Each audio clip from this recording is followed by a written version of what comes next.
Look at you, consistent, dedicated, 3-4 days a week in the gym, and yet, still small, still the same, still buying medium shirts and praying they fit like a large. You're not lazy. That's the problem. You're working hard in completely the wrong direction.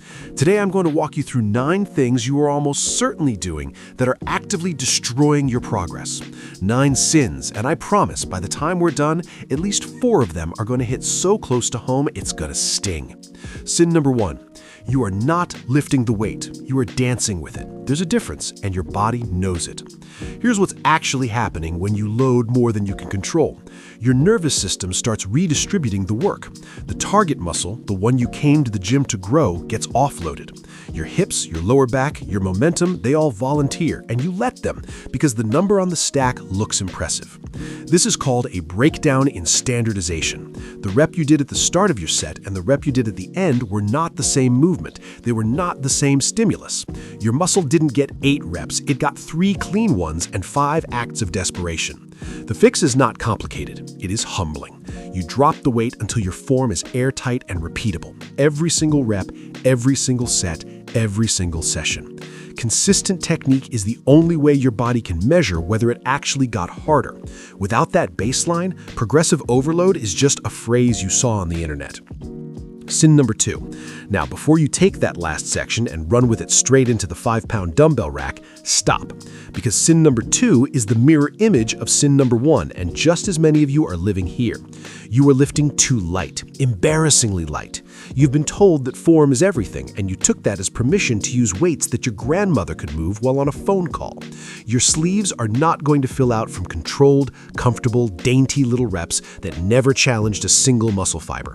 Here is the biology. Muscle growth requires mechanical tension. That tension needs to be sufficient. Research consistently points to training within a few reps of failure as a prerequisite for hypertrophy. A few reps of failure does not mean you stopped because you got bored. It means the muscle was genuinely close to the end of its capacity. Your set should feel hard. Not reckless, not sloppy, but hard. If you could have done 5 more reps and chose not to, that set did very little for you. Stop hiding behind good form as an excuse to never be uncomfortable. Sin number 3. Oh, the straps, the beloved straps. Out they come. For deadlifts, sure. For heavy rows, reasonable. But some of you are putting on straps for weights that your grip has absolutely zero business failing on. And in doing so, you have quietly opted out of building one of the most foundational pieces of your physique. Your grip is not a minor detail. Grip strength is one of the most reliable indicators of overall upper body development, and it's a limiting factor in almost every major pull. When you bypass it artificially before it's actually failing, you are choosing a shortcut that quietly caps your long-term potential. Straps become a legitimate tool when your grip is genuinely failing before the target muscle. That's it, that's the rule. If your lats still have gas in the tank and your hands give out, use straps. But if you're reaching for them before the set even started because it feels more serious, your grip is getting weaker every week while you aren't watching. Train the grip. It will pay dividends everywhere. Sin number 4. Let's talk about your program for a second, specifically the back section, because some of you have four variations of the same pulling motion stacked back to back, and you have labeled this volume. It is not volume. It is the same exercise wearing 4 different outfits. This is called redundant selection, and it's one of the most common ways lifters accumulate fatigue without accumulating stimulus. Every exercise in your program should be there because it hits a different portion of the muscle, a different angle, or a different function, not because it sounds different. Here is how to audit your own program.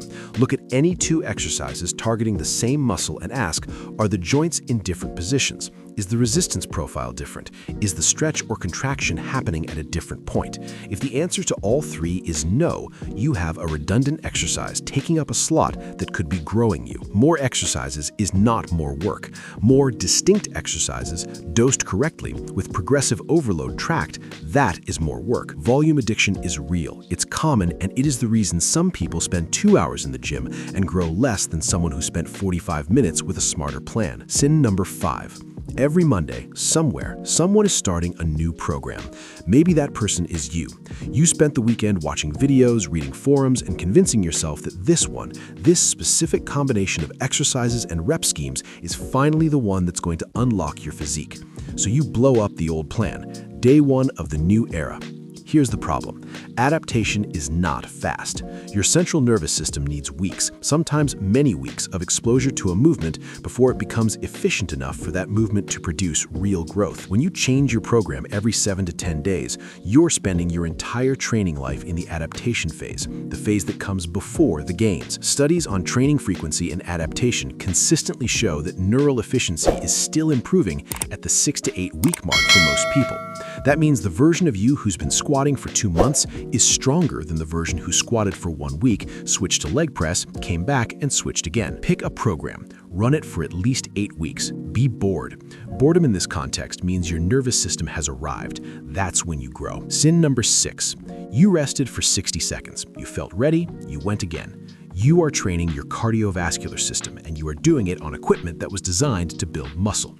Congratulations. Here is what's happening biochemically when you cut rest short.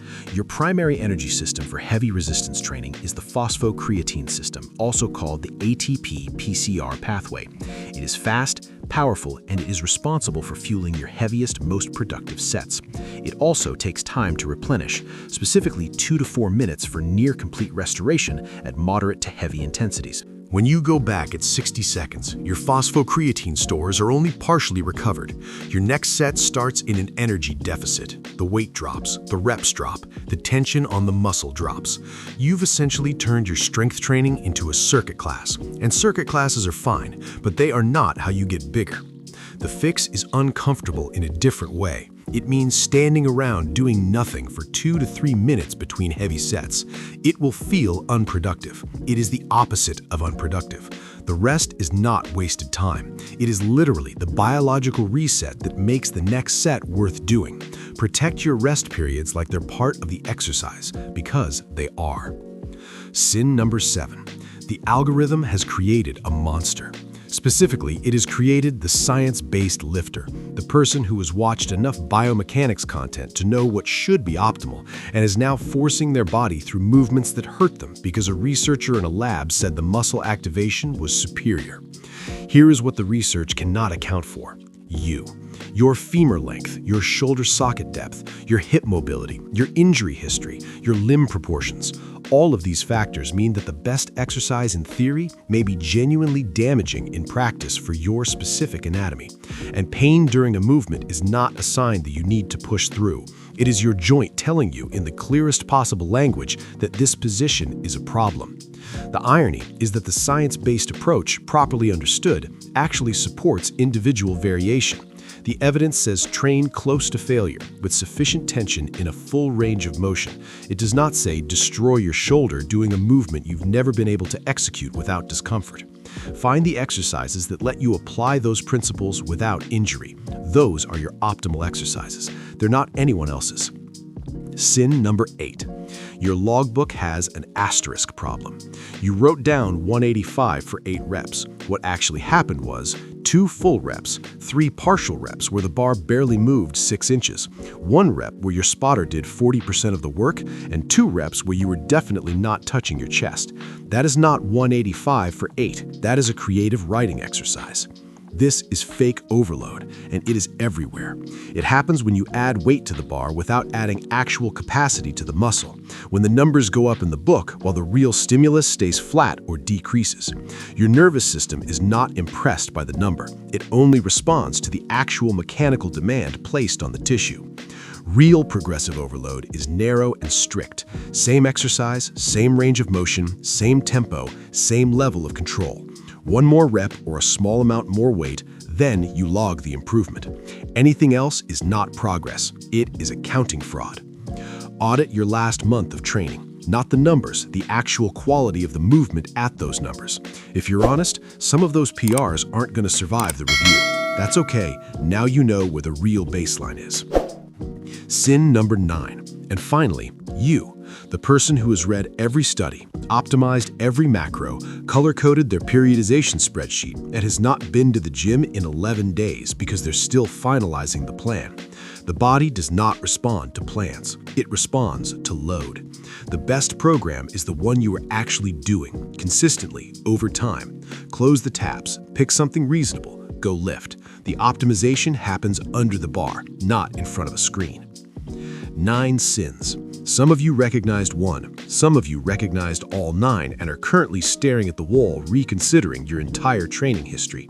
Good, that's the point. None of this is complicated, it's just not comfortable to hear. Fix one thing this week, then fix another.